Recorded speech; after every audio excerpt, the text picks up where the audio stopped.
শুরু হলো ৩০তম ঢাকা আন্তর্জাতিক বাণিজ্য মেলা ২০২৫।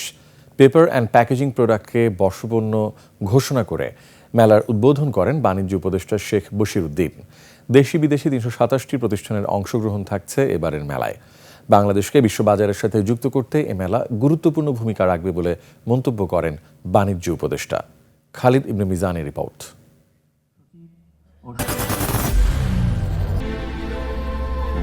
I am Ox.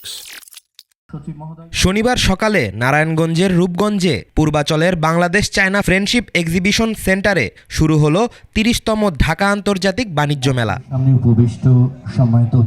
অনুষ্ঠানের শুরুতেই সাবেক প্রধানমন্ত্রী প্রয়াত বেগম খালেদা জিয়াকে স্মরণ করেন বাণিজ্য উপদেষ্টা শেখ বশিরউদ্দিন। আজ এই মঞ্চে দাঁড়িয়ে আমি গভীর শ্রদ্ধা ভরে স্মরণ করছি ৩ বারের সাবেক প্রধানমন্ত্রী, গণতান্ত্রিক আন্দোলনের প্রতীক ও বিএনপি চেয়ারপারসন বেগম খালেদা জিয়াকে। পরে পেপার ও প্যাকেজিং প্রোডাক্টকে বর্ষপূর্ণ ঘোষণা করে মেলার উদ্বোধন করেন উপদেষ্টা। এবার পেপার এবং প্যাকেজিং প্রোডাক্টকে ২০২৬ সালের প্রোডাক্ট অব দ্য ইয়ার হিসেবে ঘোষণা করছি। এবারের মেলায় প্লাস্টিকের পরিবর্তে পাটের ব্যবহারের উপর গুরুত্ব দেন আয়োজকরা।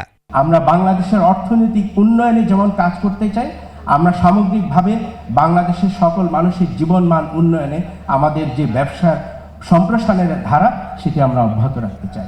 উদ্বোধনের পর মেলা ঘুরে দেখেন বাণিজ্য উপদেষ্টা। এ সময় পরিদর্শন করেন জুলাই শহীদ স্মৃতি ফাউন্ডেশনের প্যাভিলিয়ন।